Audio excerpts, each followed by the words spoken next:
Incredible Hulk के last episode के अंदर हमने देखा था कि किस तरह से बैनर जो है अब वो बिना हल्क के घूम रहा है और वहीं पे वो अपने बेटे स्कार को ट्रेन कर रहा है, क्योंकि उसको अगली बार जब हल्क दिखेगा तो उसको जान से मार डालेगा।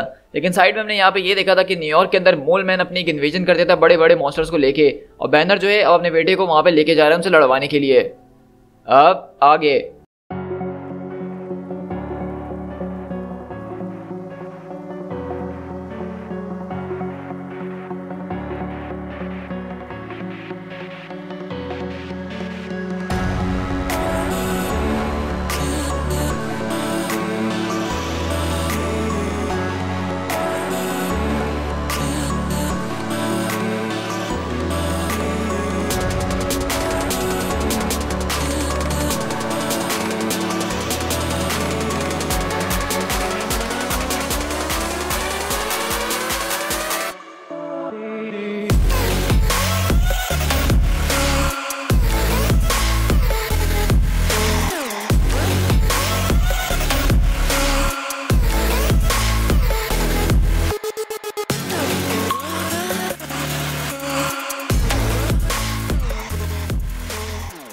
इसी तरह हम न्यूयॉर्क सिटी के अंदर शिफ्ट होते हैं जहाँ पे गामा वर्ल्ड जैसा एक और डोम बना हुआ होता है। और द थिंग पूछता है कि आखिरकार ये चीज़ क्या है, इससे पहले तो हमने कभी कुछ ऐसा देखा नहीं। तो कहता है कि ये एक किस्म का रेडिएशन का डेडली डोम है जो कि गामा वर्ल्ड के अंदर है, जैसा कि न्यू मैक्सिको के अंदर है। तो कहता है कि इसके बारे में मुझे तो नहीं पता। तो कहता है कि मैं तुम्हें ये सब बाद में समझा दूंगा, पहले हमें उन सिविलियंस को बचाना होगा जो कि मोल मैन के खतरनाक किस्म के पेट्स के इन्वेजन के अंदर घिरे हुए हैं। और हम देखते हैं कि दरअसल ये मॉन्स्टर जो है वो मोल मैन लेकर आया है। और अगर आपने मेरी पहले वाली सीरीज देखी होंगी माइटी एवेंजर्स वाली, तो आपको याद होगा कि मोल मैन कौन है। तो यहीं से बैन बोलता है कि ये आखिरकार किस किस्म के पेट्स हैं इसके। और जहाँ पे हम देखते हैं कि जॉन स्टॉर्म जो है वो भी यहाँ पे इनसे लड़ने की कोशिश कर रहा होता है, लेकिन वो मॉन्स्टर इसको बहुत बुरी तरीके से पकड़ लिया होता है। और इस तरह वहीं पीछे से आवाज़ आती है कि अब घबराने की ज़रूरत नहीं है, क्योंकि हम भी अपने मॉन्स्टर अपने साथ लेकर आए हैं। और हम देखते हैं कि यहाँ पे जो है बैनर आता है टेलीपोर्ट होकर और साथ में स्कार को लेकर आता है, और स्कार अपनी तलवार निकाल के इन सारे के सारे मॉन्स्टर्स के अंदर घुसना शुरू कर देता है। तो कहता है कि रीड ये डोम किस किस्म का है यहाँ पे, ये मैंने नहीं देखा था पहले। तो कहता है ये एक नेक्स्ट जनरेशन का वर्जन है ब्रूस, और ये जो है ऑस्मॉन का टैग है उसके डैम्पर्स वगैरह इसके ऊपर काम नहीं कर रहे हैं, और इस डोम से जो चीज़ भी बाहर निकलेगी वो ऑटोमेटिकली उसको जान से मार देगा। और इसने ऐसे बैनर बोलता है कि सारी चीज़ों को देख के लग रहा है कि यहाँ पे बहुत तेज़ी से रेडिएशन को फैलाया जा रहा है, मतलब जो कोई भी इसके पीछे उसने एक बहुत ज़बरदस्त किस्म का प्लान बनाया हुआ है। हाँ वाकई में अगर तुम ये कहना चाह रहे हो कि मिलियंस को मारने के लिए एक आसान काम है, तो ये बिल्कुल तुमने ठीक कहा। लेकिन वहीं पे बैनर हम देखते हैं कि सबको ओवरराइड करने की कोशिश में लगा हुआ होता है, और वहीं पे स्कार बोलता है कि मोल मैन हाँ तुम यहाँ से भाग क्यों नहीं जाते हो, क्योंकि अगर मैंने तुम्हें अपने हाथ में एक बार ले लिया तो तुम फिर कभी भाग नहीं पाओगे। लेकिन यहीं से मोल मैन बोलता है कि तुम नहीं समझोगे हल्क के बेटे कि मैं यहाँ पे किस वजह से आया हूँ। और हम देखते हैं कि स्कार उसकी कोई बात नहीं सुनता और सीधा उसकी गले पे हाथ रख के उसको मारने के लिए चढ़ जाता है, लेकिन ब्रूस उसको रोकने की कोशिश कर रहा होता है। तो वहीं से हम देखते हैं कि द थिंग भी आ जाता है और कहता है कि होल्ड ऑन बेटा, इतनी जल्दी क्या है। तो कहता है कि यू मोरॉन, यहाँ पे पूरी की पूरी सीट इसकी वजह से मारी जाएगी, ये आदमी ये डिजर्व करता है। तो कहता है कि नहीं नहीं, मेरे ख्याल से इतनी जल्दी नहीं, हम किसी के बारे में जल्दी जजमेंट पास नहीं कर सकते, और ये वैसे भी ज़मीन के अंदर रहने वालों में से एक है जिसके बारे में बहुत सी कहावतें हमने सुनी हैं। और हम अगली पल देखते हैं कि यहाँ पे उसके जो बड़े बड़े मॉन्स्टर होते हैं मोल मैन के, वो उनको चारों तरफ से घेर लेते हैं। और वहीं से मोल मैन जो है अब बोलना शुरू करता है, द थिंग्स तुमसे जो कुछ भी कह रहे हैं इसको सुनने की कोई ज़रूरत नहीं है स्कार, क्योंकि इस बारे में मुझे बहुत पहले ही पता चल चुका था कि ये दिखने में सिर्फ एक मॉन्स्टर है, इसके अंदर का दिल वो बिल्कुल एक इंसानों जैसा है, ये तुम्हारी और मेरी तरह एक मॉन्स्टर नहीं है। और यहीं से हम देखते हैं कि मोल मैन अपनी यहाँ पे हमें ओरिजिन स्टोरी सुना रहा होता है कि दरअसल वो ऐसा है तो आज क्यों है। और वो बताता है क्योंकि मैं एक जो हूँ अजीब व गरीब इंसान था जो दिखने में बहुत ही ज़्यादा अलग था, और नॉर्मल लोगों के बीच मुझे हमेशा सिर्फ नफरत ही मिली और कुछ भी नहीं। जो कोई भी मेरी तरफ देखता था वो मुझे गंदी नज़रों से देखता था, और वो मुझे अपने साथ बिठाना तक नहीं पसंद करता था। तो इसीलिए मजबूरन मुझे मॉन्स्टर्स को ही अपना दोस्त बनाना पड़ी है, क्योंकि वो जो है मुझे अपना जैसा समझते थे, वो मेरी इज्जत करते थे। लेकिन जो खूबसूरत लोग थे वो कभी भी मेरी इस बात को नहीं समझ सके, लेकिन उन लोगों ने मेरे बच्चों को स्लॉटर करना शुरू कर दिया, और उन्होंने मुझे वहाँ वापसी ज़मीन के नीचे भेज दिया जहाँ पे मैं अपने अकेले बच्चों का जहाँ पे शोक बना रहा था। और ये सारी की सारी स्टोरी हम माइटी एवेंजर्स के एपिसोड नंबर 1 के अंदर देख चुके हैं। और वहीं पर मैं मोल मैन बताता है कि एक दिन जब मैं यहाँ पे अपने बच्चों के साथ नीचे छुपा हुआ था तो वहाँ पे ज़मीन एक बार फिर जो है हिलना शुरू हो गई, और मैंने देखा कि आसमान से एक अवेंजिंग एंजल जो है वो ज़मीन पे हमारे पास उतरा है। और यहाँ पे वो बात कर रहे हैं यहाँ पे वर्ल्ड वॉर हल्क का जो इवेंट हुआ था उसकी कहानी, कि किस तरह से जब वो यहाँ पे आया था तो पूरी ज़मीन जो है हिलना शुरू हो गई थी। और कहता है कि वो एंजल कोई और नहीं, वो हल्क था, तुम्हारा फादर। उसके उसी के दोस्तों ने उसको यहाँ से निकाल दिया था, और अब वो अपनी एग्जाइल ख़त्म करके यहाँ पे वापसी आ रहा था उनसे बदला लेने के लिए। और मुझे इस बात की काफ़ी ज़्यादा खुशी थी, क्योंकि फाइनली इन ह्यूमंस को उनकी वो ट्रीटमेंट मिल जाएगी जो वाकई में ये लोग डिजर्व करते हैं। लेकिन जिस जहाज़ के अंदर यहाँ पे हल्क आया था उसके पूरी के पूरे जहाज़ को बर्बाद कर दिया गया उन हीरोज़ के ज़रिए। उसका जो वारशिप था उसका मलबा जो है ज़मीन के ऊपर गिर गया और ज़मीन से ज़मीन के नीचे तक आ गया। और जब वो मलबा फैल के ज़मीन के नीचे आया तो उसके अंदर मौजूद जो अजीब व गरीब एलियंस थे वो मेरी पूरे के पूरे राज्य के अंदर आ गए। और मुझे ऐसा लग रहा था कि ये मेरा आखिरी दिन है, वो सारे के सारे मॉन्स्टर जो हैं वो मुझे और मेरे लोगों को मार के रख देंगे, लेकिन उन लोगों ने ऐसा नहीं किया। उस दिन मुझे जो है अपनी ज़िंदगी का सबसे ज़्यादा ग्रेटेस्ट गिफ्ट जो है वो रिसीव हुआ। और उस कहता है कि उस दिन मुझे वहाँ पे डेविल कॉर्कर, द मॉगो, मैंगॉग और नेटिव हाइफ्लिंग्स मिलने शुरू हुए। ये सारे के सारे वो ग्रेटेस्ट मॉन्स्टर्स थे जो कि प्लेनेट स्कार के ऊपर पाए जाते थे, और अब वो जो है मोल मैन के डोर स्टेप पे खुद ही डिलीवरी के लिए आ गए थे। और उन लोगों ने मुझे अपना मालिक खुद ही से मान लिया। मैंने उन लोगों की मरम्मत करी, उनको हील करा, और वो मेरे लिए हमेशा के लिए ग्रेटफुल होकर रह गए। और उन्होंने कसम खा ली कि जो कुछ भी मैं करूँगा वो उसमें मेरा साथ देंगे, क्योंकि मैंने उनको ठीक जो करा था। लेकिन मैं इनको जितना भी कंट्रोल करने की कोशिश क्यों ना करूँ, जैसे जैसे टाइम गुजरता गया ये आहिस्ता आहिस्ता और ज़्यादा रेस्टलेस और वायलेंट होते रहे। और मैं इनको जितना भी कंट्रोल करने की कोशिश करता, ये मेरे कंट्रोल में आते ही नहीं, ना मुझसे और ना ही किसी और ह्यूमन बीइंग से, क्योंकि इनका साइज़ बहुत ही बड़ा था, इनको कंट्रोल करना आसान नहीं था। तो मैंने बहुत मुश्किल से इन क्रीचर्स को जब तक संभालने की कोशिश करी जब तक मैं संभाल सकता था। लेकिन ये क्रीचर जब से इंतज़ार कर रही थी अपने राजा के सामने घुटने झुकाने का, उसको एक्सेप्ट करने का। और इस तरह हम देखते हैं कि बेसिकली यहाँ पे जो सारे के सारे मॉन्स्टर्स होते हैं, ये बड़े बड़े खतरनाक किस्म के, ये स्कार के आगे जो है लेट जाते हैं, मतलब उसको अपना वो राजा मान रहे हैं। तो वहीं पे जॉनी स्टॉर्म बोलता है कि उनका राजा, मेरे ख्याल से तो वो तुम्हें होना चाहिए ब्रूस। तो कहता है अगर मैं हल्क होता तो शायद वो मुझे मान लेते, लेकिन अभी मैं यहाँ पे मौजूद नहीं हूँ, तो मेरा बेटा मेरी जॉब कर सकता है। तो वहीं से मोल मैन कहता है तो इस तरह वो तुम्हें मानते हैं, और तुम उनको जहाँ कहीं भी रीड करते हुए ले जाओगे वो तुम्हें फॉलो ज़रूर करेंगे। तो वहीं से स्कार बोलता है कि बैनर, कहीं ये तुम्हारा दूसरे टेस्टों में से कोई एक टेस्ट तो नहीं है? मैं इसमें क्या कर सकता हूँ कि मैनहट्टन के अंदर कुछ मॉन्स्टर्स आ गए और हमसे लड़ने के लिए आए, तो हमें ये बात पता चल रही है, ये मेरे प्लान का हिस्सा नहीं हो सकता है। तो मेरे पे सू पूछती है कि ये बताओ ब्रूस के तुम्हारा बेटा स्कार अभी भी तुम्हें मारना चाहता है? तो वो दोनों बोलते हैं कि हाँ। तो यहीं से सूजन बोलती है कि ये बताओ कि तुम्हें वाकई में लगता है कि सबसे ज़्यादा बिगेस्ट ब्रेन में से ये एक है प्लेनेट के ऊपर? तो कहती है कि कम ऑन सू, तुम तो जानती हो, तुम मुझसे कितने टाइम से शादी कर चुकी हो, कि कभी कभार स्मार्टेस्ट लोग हैं वो सबसे ज़्यादा डम्बेस्ट भी होते हैं। और इस तरह हम देखते हैं स्कार जैसे उन लोग के ऊपर हाथ रखता है तो वो गुर्राना शुरू कर देते हैं। तो मोल मैन बोलता है कि इन लोगों ने तुम्हारी अलायंस को जो एक्सेप्ट कर लिया है, ऑल हेल किंग स्कार, और तुम जो जल्द ही पूरी की पूरी दुनिया को कॉन्क्योर कर लोगे। और इस तरह हम यहाँ पे देखते हैं कि इन लोगों के ऊपर अचानक एक हमला होता है, और यहाँ पे एक अजीब व गरीब और पुराना किस्म का विलन निकल कर आता है जिसका नाम है इमोर्टल टायरेनस। और कहता है कि वाकई में मोल मैन, तुम हमेशा से चिल्लाते रहते हो और अपनी स्कीम को इस्तेमाल करने में लगे रहते हो, लेकिन तुम्हें ज़रा भी उम्मीद थी कि तुम्हारी स्कीम्स काम करेंगी और मेरे खिलाफ तुम खड़े हो पाओगे, क्योंकि मैं ही अंडरवर्ल्ड का सबसे बड़ा लॉर्ड हूँ और मुझसे कोई जीत नहीं सकता है। तो ये भी दरअसल एक जो है इनक्रेडिबल हल्क का एक बहुत ही पुराना विलन है, और इसकी भी कहानी कुछ मोल मैन जैसी है कि ये भी ज़मीन के अंदर जो है रूल करता है। तो यहीं से मोल मैन बोलता है कि तुम देख रहे हो स्कार, उसने हमारे ऊपर अटैक करने की कोशिश करी है, इससे पहले कि वो हमें जान से मार डाले तुम उसका काम तमाम कर दो। मैं इसकी हड्डियों में से इसका गोश्त अलग कर दूंगा। मैं इस लड़ाई के लिए बहुत वक्त से प्रिपेयर कर रहा हूँ, तुमसे और हल्क दोनों से लड़ने के लिए। तुम्हारा चैंपियन बहुत जल्दी मेरे सामने घेरा जाएगा। तो यहीं से मोल मैन बोलता है कि जो टेक्नोलॉजी तुमने डिविएंट से चुराई है, आज वो तुम्हारी बिल्कुल भी मदद नहीं देने वाली है, क्योंकि जिस क्रिएचर से इस वक्त तुम सामना कर रहे हो उसके पास हल्क की पावर तो है, लेकिन अंदर से वो एक प्योर मॉन्स्टर है। ये जो है कोई मर्सी नहीं शो करेगा तुम्हारे सामने और तुम्हें ऐसे ही निकल जाएगा। लेकिन हम देखते हैं अगले पल यहाँ पे स्कार जो से पीछे हटता है और एक मॉन्स्टर की तरफ जा रहा होता है। तो मोल मैन बोलता है कि स्कार, ये तुम क्या कर रहे हो? पहले इसका काम तमाम करो, उसके बाद कुछ करना। और यहीं से हम देखते हैं कि टायरेनस जो है उसके पीठ के अंदर एक तलवार घुसा देता है और कहता है कि देख रहे हो बैनर कि कितनी बुरी तरीके से यहाँ पे हेल्पलेसली यहाँ पे बैठा हुआ है और अपने रेज के अंदर घिरा हुआ है। ये बिल्कुल इसको वैसा ही फील हो रहा होगा जैसा मुझे हुआ था जब तुम मेरी दुनिया के ऊपर आ गई थी और हर चीज़ एक रैम्पेज के जरिए बर्बाद कर दी थी। लेकिन हम देखते हैं कि बैनर यहाँ पे इस गामा डोम को जो है हैक करने के अंदर ही लगा हुआ होता है। और हम देखते हैं कि टायरेनस कहता है कि गो हेड, जाओ मुझसे भीख मांगो कि मैं तुम्हारे बच्चे की जान बख्श दूं, लेकिन मैं बख्शूंगा नहीं, उसको तुम्हारी आंखों के सामने ही आज मारूंगा।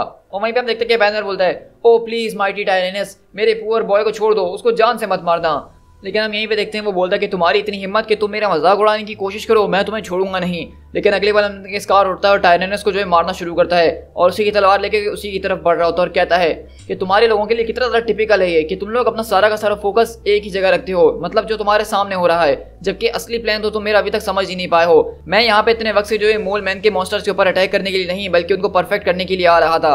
मैंने इनको डिविएंट विजिडरी के साथ जोड़ दिया है जिसके जरिए इनका पोटेंशियल जो है वो बहुत ही ज़्यादा बढ़ चुका है और ये अब अपनी असली फॉर्म के अंदर आ चुके हैं। अब इस तरह जब ये इस बड़ी सी सिटी के अंदर सारे के सारे हीरोज को डिस्ट्रॉय कर देंगे लोगों के सामने, तो उसके बाद से शुरू हो जाएगी new age of Tyrannus the Great. और हम देखते हैं कि यहाँ पे वो बेसिकली जो है अपनी एक स्टिक का इस्तेमाल कर रहा होता है जो कि एक डिविएंट टेक्नोलॉजी है। अब डिविएंट कौन है मैं आपको समझा देता हूँ। जैसा कि आपको याद होगा कि इटर्नल्स है मार्वल कॉमिक्स के अंदर, जो कि बहुत पुरानी एक रेस है अर्थ के ऊपर, इसी तरह उनके ऑपोजिट रेस एक डिविएंट्स जो कि ज़मीन के नीचे रहती है। और टायरेनस और जो है मोल मैन उनका डिविएंट से काफ़ी ज़्यादा लिंक है और उसने डिविएंट्स की टेक्नोलॉजी को इस्तेमाल करा इन मॉन्स्टर्स को अजीब व गरीब बनाने के लिए। और वो सिटी पर अटैक इसलिए करवा रहा है ताकि यहाँ पे सारे हीरोज़ का काम तमाम करके वो सिटी के ऊपर राज कर सके। लेकिन हम देखते हैं कि यहीं पे स्कार उसकी स्टिक को तोड़ देता है जिसके जरिए वो उन सबको कंट्रोल कर रहा होता है। और वहीं पे बैन ग्रिम बोलता है, मेरे ख्याल से स्कार हम दोनों ये मिलकर काम निपटा सकते हैं, लेकिन बैनर बोलता है कि बैन मेरे ख्याल से तुम्हें उसके रास्ते से हट जाना चाहिए, क्योंकि हम देखते हैं कि स्कार यहाँ पे आता है और उन मॉन्स्टर्स को मारना शुरू करता है। और वो देखते हैं कि साथ में यहाँ पे जॉनी वगैरह को भी मार रहा होता है और सबको अपने रास्ते से हटा रहा होता है। तो रीड बोलता है कि ब्रूस, क्या तुम अपने बेटे स्कार को कंट्रोल करोगे? अगर उसने कंट्रोल नहीं करा तो हम भी पीछे नहीं हटेंगे। बैनर बोलता है कि हैंग ऑन रीड, मुझे लगता है कि वो खुद से कुछ कहना चाहता है। और वहीं पे हम देखते हैं वो कहता है कि ये सारे के सारे जो लोग इस वक्त खड़े हुए हैं ये मेरे प्लेनेट के लास्ट सर्वाइवर्स हैं। ये मेरे वो ब्रदर्स और सिस्टर हैं जो कि उस वक्त मौजूद थे जब मैं वहाँ पे पैदा हुआ था, जब मेरे पास कोई और नहीं था। तो इसीलिए इन मॉन्स्टर्स को कोई और नहीं मार सकता है सिर्फ स्कार के।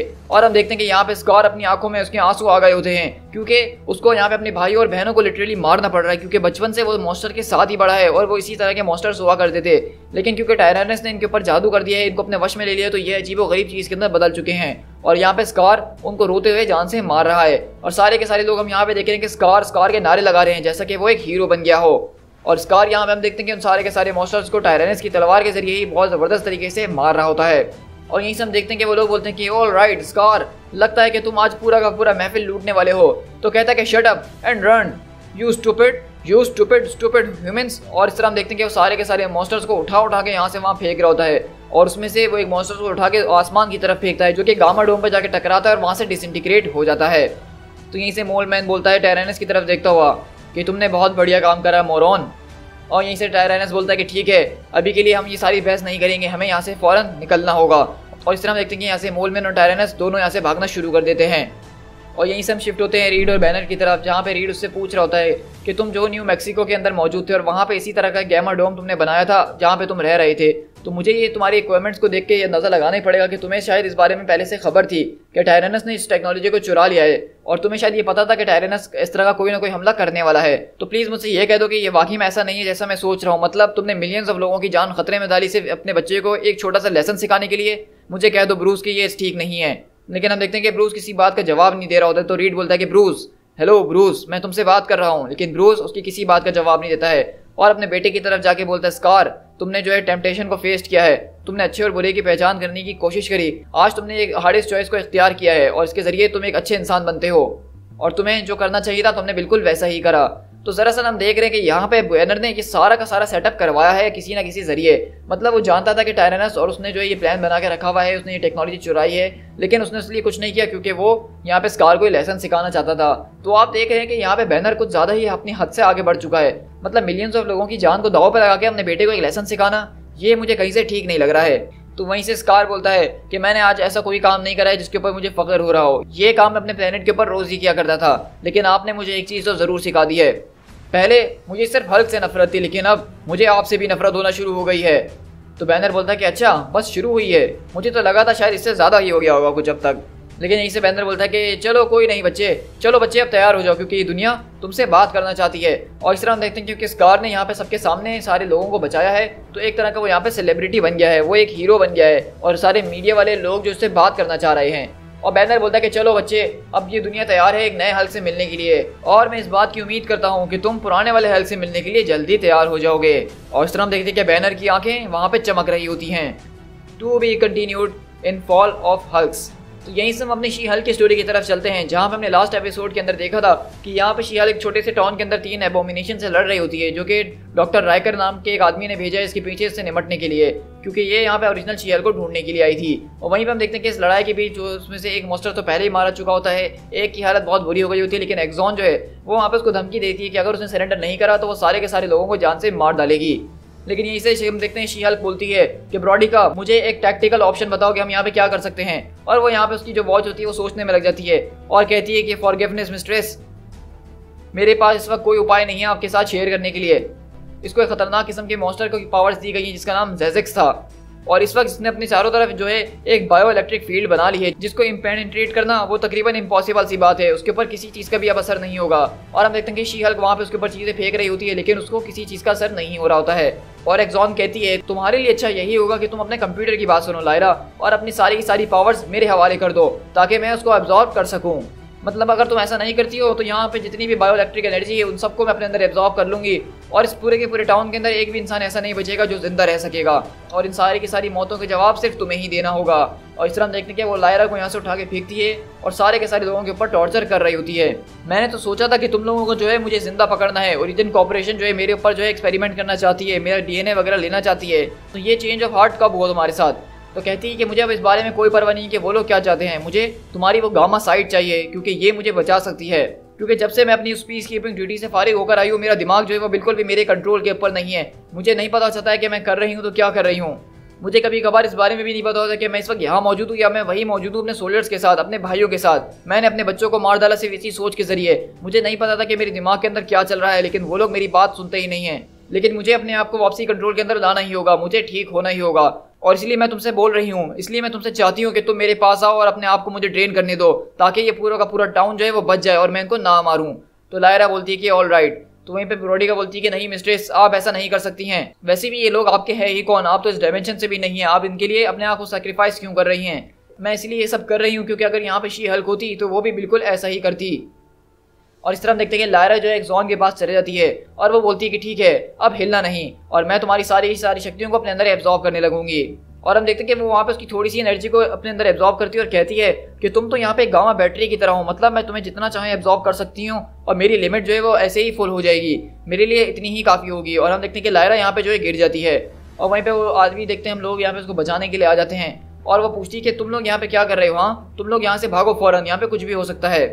तो वो कहते हैं कि नहीं नहीं, हम आपको यहाँ पे छोड़ के नहीं जाने वाले हैं, क्यों जैसा कि आपने हमें नहीं छोड़ा, आप हमें यहाँ बचाने के लिए आई हैं, तो हम भी आपसे प्रॉमिस करते हैं कि हम आपको बचाएंगे। और उसने वैसे भी हमसे इस बात का प्रॉमिस करा था कि वो हमारे ऊपर अटैक नहीं करेगी अगर आपने जो है सरेंडर कर दिया। तो वो कहती है वाकई में तुम्हें लगता है कि वो अपनी बात पे कायम रहेगी? अब एक इस तरह की औरत जिसने अपने बच्चों को मारा है, मुझे नहीं लगता कि वो इस तरह की बात पे कायम रहेगी। लेकिन ये बात सुन के एक्सॉन को गुस्सा आता और कहती है कि मैंने तुमसे कहा था ना कि मैं उस वक्त बीमार थी, मुझे नहीं पता था कि मैं क्या कर रही हूँ। तो कहती है कि तुम बीमार थी या कमज़ोर थी, तुम एक अच्छी सिपाही भी नहीं थी और इस बात को तुम बहुत अच्छे तरीके से जानती हो, तो क्यों ना आप तुम इस बात को एडमिट कर लो।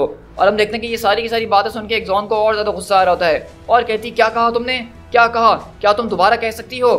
तो वहीं पे लायरा बोलती है कि नहीं, मुझे कहने की जरूरत नहीं है, क्योंकि एक्सॉन उसको मारने के लिए आती है और उसका पंच वहाँ पे वो ब्लॉक करके उसको काउंटर अटैक करती है और कहती है कि पोस्ट ट्रॉमेटिक स्ट्रेस डिसऑर्डर एक जो है खतरनाक किस्म की बीमारी है जिसको सिस्टरहुड के अंदर भी रिकॉग्नाइज कर लिया गया था और सीरियसली लिया गया था। मैं जो हूँ तुम्हें यहाँ पे सिर्फ गुस्सा दिलाने की कोशिश कर रही थी, क्योंकि मेरी सबसे बड़ी वीकनेस ही यही है कि मैं जितना ज़्यादा गुस्सा करती हूँ मैं उतनी ही ज़्यादा कमज़ोर होती हूँ। और जैसा कि तुमने मेरी सारी की सारी शक्तियाँ एब्जॉर्ब कर ही ली हैं तो वो वीकनेस अब तुम्हारी भी हो चुकी है। और हम देखते हैं कि यहाँ पे वो एक्सॉन की सही तरह से धुलाई करना शुरू करती है, लेकिन एक्सॉन अपनी बिजली का झटका मारते हुए उसको कहती है कि मुझसे दूर हटो, पीछे हट जाओ। तो यहीं से लायरा बोलती है कि बस कर दो एक्सॉन, गिव अप कर दो, तुम बहुत ज़्यादा बायोइलेक्ट्रिक एनर्जी इस्तेमाल कर चुकी हो, अब तुम्हारे पास कुछ और नहीं बचा है और मेरे पास मेरी रीइंफोर्समेंट पहुंच चुकी है। और इस तरह हम देखते हैं लायरा के पीछे उस टाउन के जितने लोग होते हैं सब आके उसके साथ खड़े हुए होते हैं उससे मुकाबला करने के लिए। लेकिन अगले पल हम देखते हैं कि वहाँ पे एक जोरदार एनर्जी का झटका आता है और वहाँ से वो गायब हो चुकी होती है। और यहीं से हम लोग शिफ्ट होते हैं राइकर के पास, जहाँ पे उसके एजेंट बताते हैं कि हमने जो है एक्सॉन को रिमोटली टर्मिनेट कर दिया है। वहाँ पे मामला बहुत ज़्यादा बिगड़ चुका था जनरल राइकर, हमें पता चला था कि उसने जो है वहाँ पे टारगेट के साथ गलत हरकतें करने की कोशिश की हैं, जो ऑर्डर्स उसको दिए गए थे सिक्योर करने के वो नहीं कर रही थी और बहुत सारे सिविलियंस को उसने धमकाने और बांध से मारने की भी कोशिश की है। तो अब आप चाहते हैं कि हम उस टारगेट से जाके खुद ही निपटें? तो वहीं पे राइकर बोलते हैं कि नेगेटिव, मैं चाहता हूँ कि तुम लोग वापसी बेस पे लौट कर आओ, क्योंकि हमारा जासूस जो कि उनकी आर्मर एजेंसी के अंदर है वो हमें लायरा की अगली मूवमेंट के बारे में ज़रूर बताएगा और हम अपनी अच्छी अपॉर्चुनिटी का इंतजार करेंगे।